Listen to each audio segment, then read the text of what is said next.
Hey there! So today we have another review. This is a beer I wouldn't have picked out, but thank you to Harrison at GB Bottle Shop.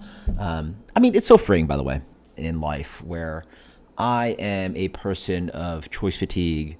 I will literally go, not even at a restaurant, just like sit on my computer, sit on Yelp, sit on Google Reviews, and spend hours starving trying to figure out what I want to eat or blah blah. So choices are rough. I have now decided to. Well, that's another issue, but especially when you get somewhere, just like let the staff pick for you. So I always ask when I go to GB's, and I leave them a tip, even though I'm buying beer to go. I just leave 20% because fuck it. You know, thank you for your help. He recommended Pastry. So Pastry is a pretty hype brewery, right? They were out of Chicago, Lake Zurich, and Elmhurst, Illinois. Phase 3 is being brewed out of Lake Zurich, too. Isn't that where Roaring Table is? Anyway, Phase 3, Frog Stack, Fruited Goza, it's a stack of frogs, Pineapple Orange Coconut Marshmallow. Dairy-free, 4.5%. Black can, by the way. Black. Wait, what's this? So it's silver on the bottom, but it's black can all the way with sticker. Interesting. So black can with a sticker. Interesting. I am very curious. I've had some Phase 3. I reviewed some hazy. They all the hype stuff. It's like hazy IPA, pastry stout, and obviously pastry sour. So tart pineapple, orange. So yeah, well, they got tasting notes, but what's the point of tasting notes when you literally the ingredients are orange, pineapple, coconut, marshmallow. Obviously, you see that head on that. Chunkies in there, a little bit of yeast. I think I had to have gotten this recently. Dates, whatever. Date doesn't exist. It's obscured by their printing. Yeah, smells like a pastry sour. Marshmallow, that makes sense. I was also like, what? There's fruit, but it's sweet. But there's like that confectionery thing. That's what I mean. But yeah, it smells like a freaking like a Dole Whip or something like that. Orange creamsicle, like it's. Oh, they don't have that at the store. Do you guys remember when Tropicana at the store used to have this like it come in the white carton, 2 quarts or 2 liter whatever thingy, and it was like mango, orange, pineapple juice, blah blah blah blah. Like like, and I'm sure you could buy that thing like that mixed juice thing, but I just specifically remember from Tropicana, but. Yeah, it's just a melange of like citrus and tropical fruits. So, mango, pineapple, orange, right? Oh, coconut. Pineapple, orange, coconut. Okay. Yeah, there's something off about it. That was like, different.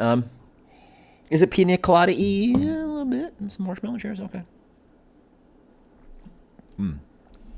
Chewy, thick.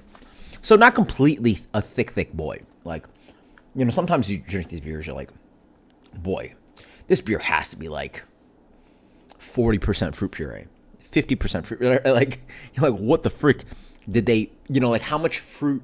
Because that's one of the things that happened to 450 North, where like somebody put one of their beers in their alkalizer, and like the beer was supposed to be like 6% or something. It was only like 3 because like there's just so much freaking fruit puree in there.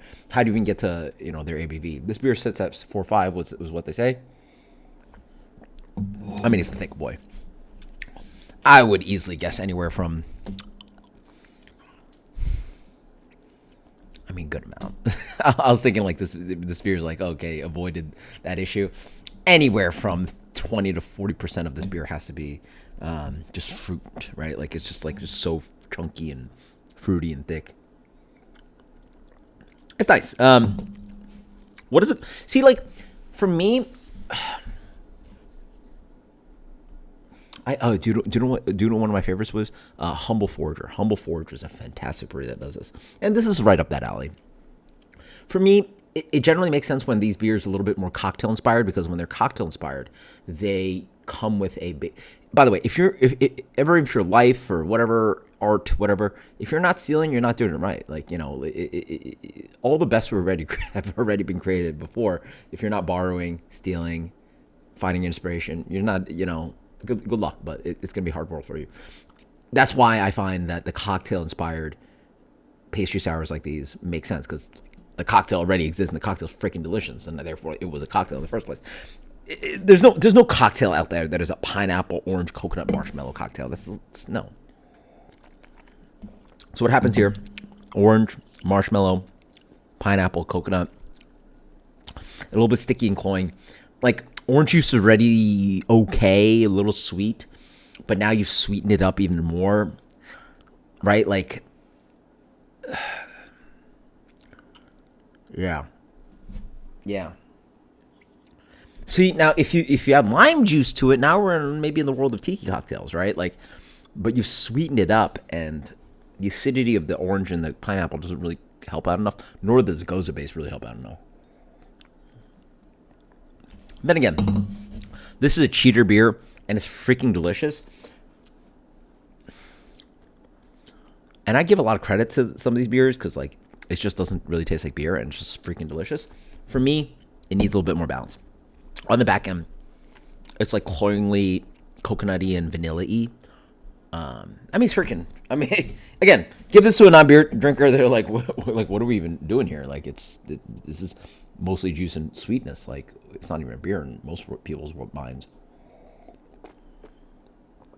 And I swear, it can make you a better cocktail too. Yeah, like vodka based, rum based, whatever. That's fine. I wouldn't recommend this guy. For me, it's just lack of balance. It just doesn't really have enough acidity to it. It's the pineapple and orange sort of meld together too intensely, where you don't find the specialty, and the balance is probably wrong, right? Maybe it could have used a little bit less a little bit more pineapple. The cloying character is a little too intense to maybe pull back a little bit on the fruit character and allow the goza to show more.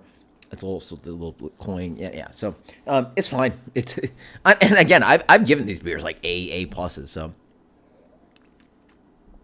don't let me lie to you. Think that I'm like completely above this stuff. This stuff is tasty. It's just this one specifically.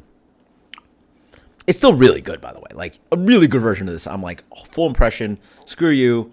I'm not gonna buy this again. It's fantastic. A plus. But the balance here just sort of lacks. So.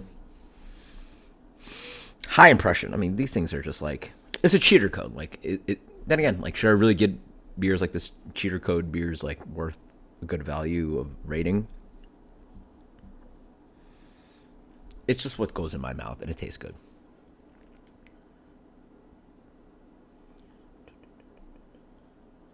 90.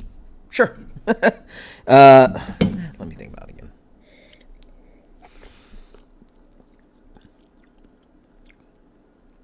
No, it's not good. It's 90. That's a B plus beer.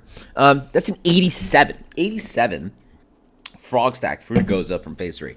Again, these beers, dude, you could do so little to this beer to get to a 97 in my world. To get it really like, And again, it wouldn't even be like, nuance and drinkability. It'd just be like punch you in the face impression. I'm impressed by this beer. It's cool that beer can do these things. A plus, right? But it gets a B plus because there's, things that can balance out this beer. Until next time, cheers later.